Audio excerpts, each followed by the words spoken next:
Hey, what's up guys? Today I'm going to be showing you how to do a oil change on a 2012 Mini Cooper S.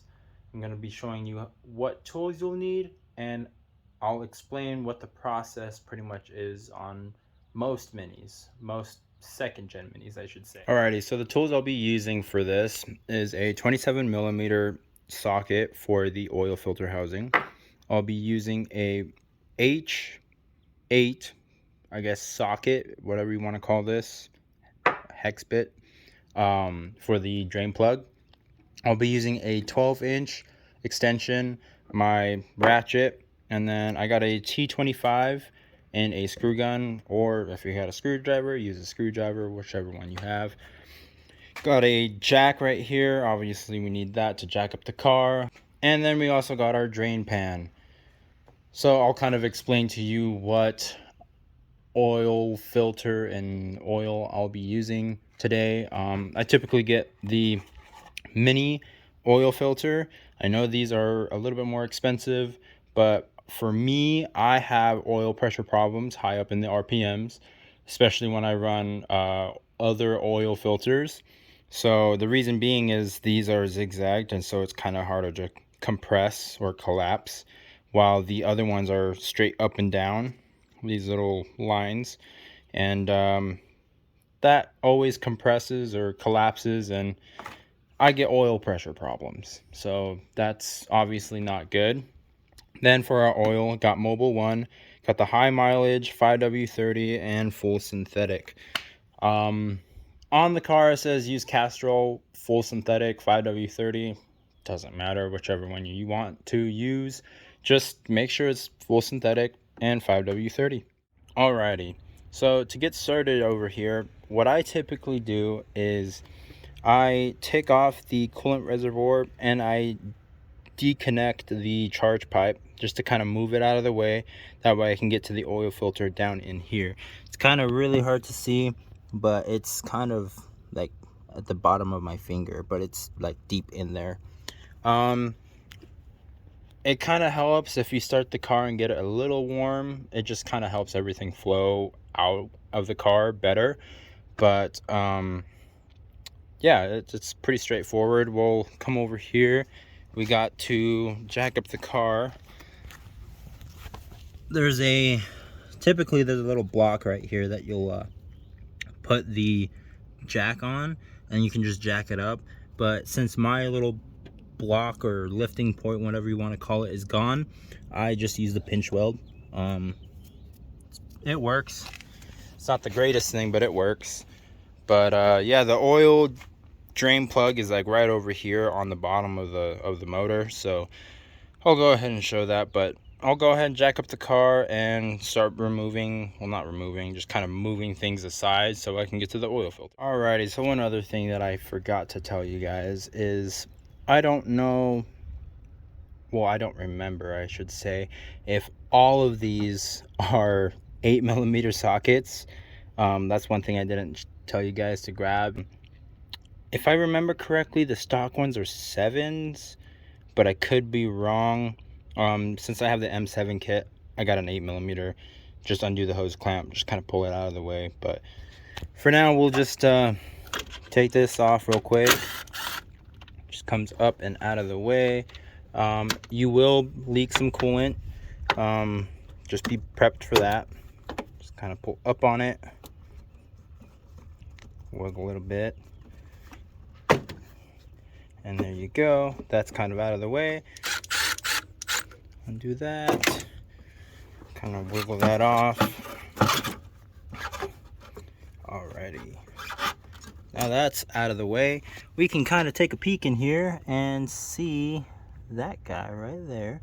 That is our oil filter housing. Now what we want to do is we want to put our oil pan pretty much in line with it, because when you take that off, it will spill oil. Now what we'll do is we'll grab our 27mm socket and our extension, kind of fish it through here. Now you can grab your ratchet, and you'll just start cranking on that. I don't know why that's so tight. It shouldn't be that tight. There we go. I guess that wasn't too bad.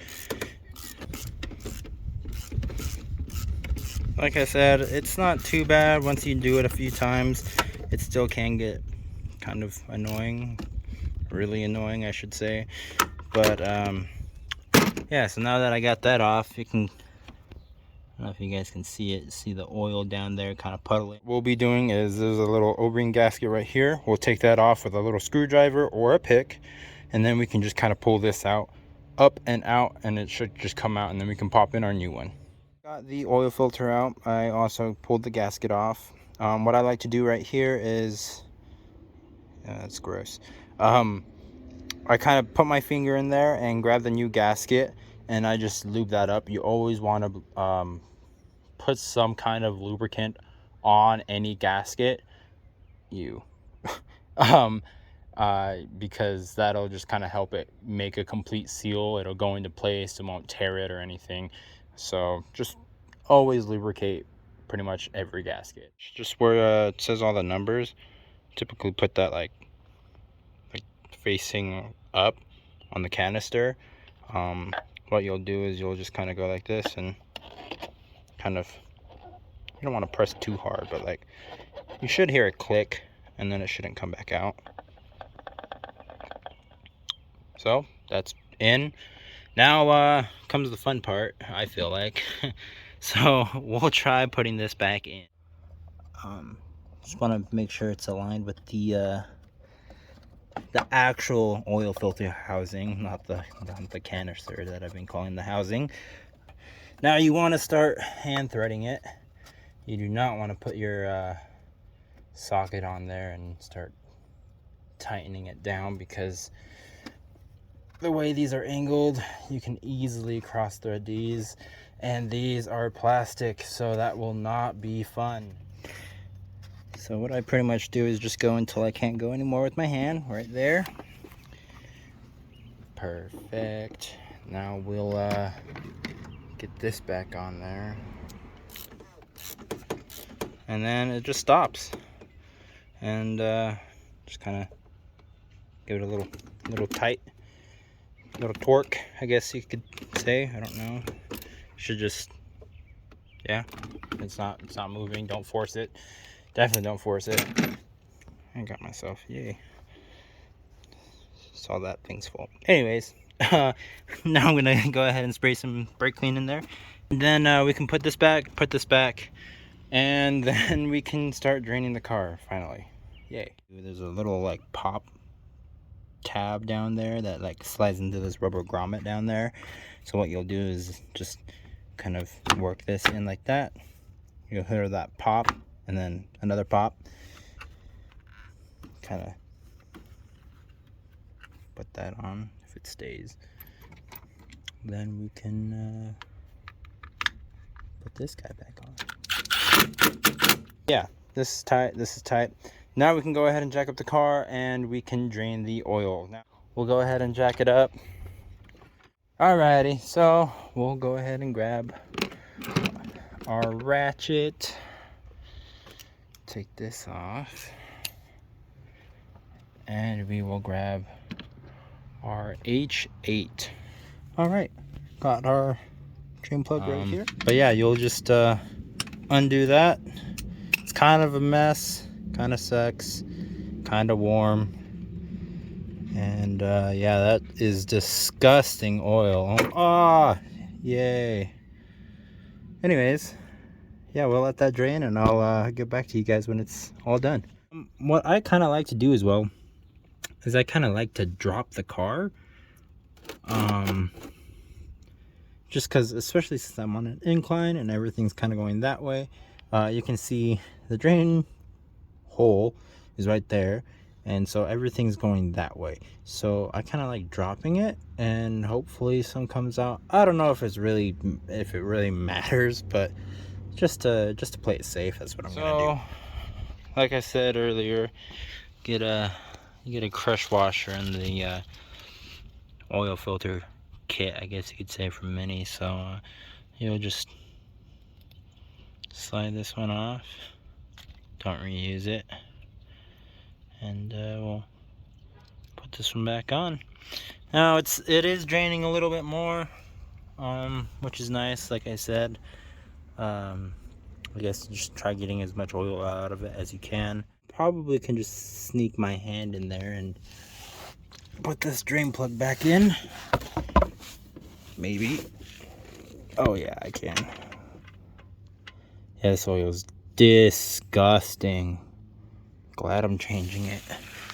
Anyways, we'll tighten that up, and yeah, like I said, we can fill it up and start it. Essentially what I'll do now is put that in there, and you don't want to crank this too tight.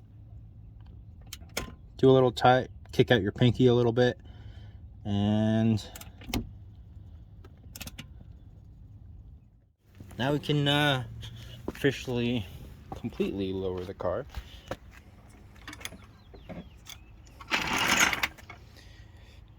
And now we fill it. It's easy as that. Another thing I forgot, a funnel. Now, on the Mini, from what I found online, I'd say 4.4 or 4.5 quart system. Obviously this is 5 quarts, so I would not recommend putting the full 5 quarts in, but that's obviously up to you. But what I do is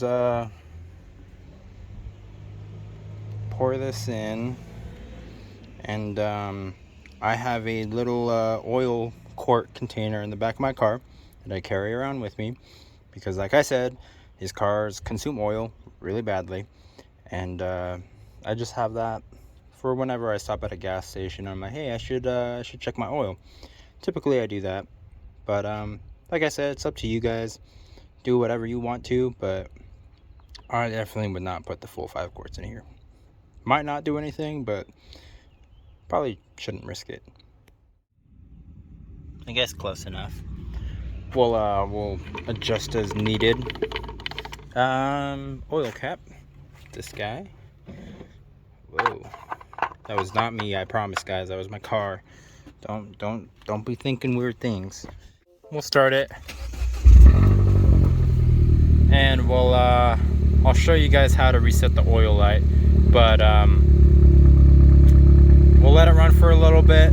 We'll go check the oil level, and then we'll proceed from there. We want to check for leaks, so I don't know if you guys see anything. I see a little bit of coolant on the floor there, but we won't talk about that. Just to clarify on you guys on how much this car consumes oil. It's not good. That's 3 quarts of oil in there.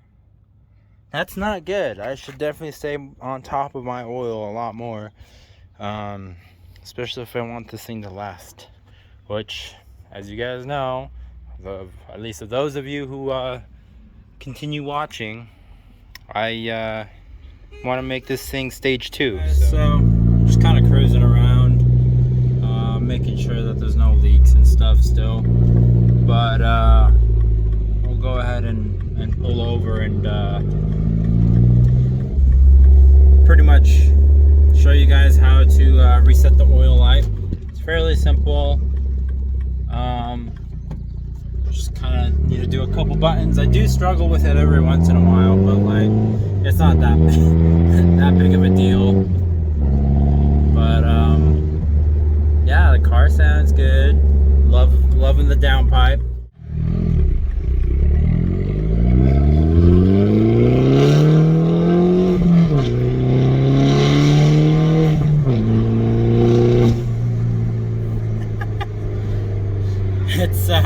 It's definitely loud, but it sounds good. My neighbors hate me, but it still sounds good.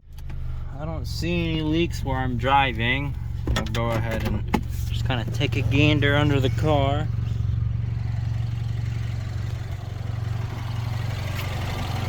Absolutely no drips. It's what I like to see. And All right, now I'll show you guys how to reset the oil light. 1, 2, 3, 4, and 5. There we go. So that's what's supposed to pop up, and you can scroll through here with the BC button right here on the blinker. You'll scroll through. Now get to the oil light, and you'll just press and hold it. The BC button, sorry, and then it'll say reset, and you press and hold again. It'll come up with a little clock right there. It'll cycle through, and there you go. Oil light is reset, and you can go ahead and start the car, and you're all set to go. Kind of go on a little cruise if you guys want to. I can go ahead and close out the video here, but if you wanna hear some cool noises, stick around. But just wanted you guys enjoyed this video. I know it's a little interesting. Hopefully it did help a little bit. It's kind of an interesting thing, but it's relatively easy. Your standard person with your standard tool can do it. Anyways, I'll see you guys later. Like I said, if you want to see some cool video just right after this, stick around. I'll just do a couple pulls in my car, and it's kind of coolish air up in the mountains right now, so it'll backfire pretty good. Kind of sounds good. So anyways, I will see you guys later.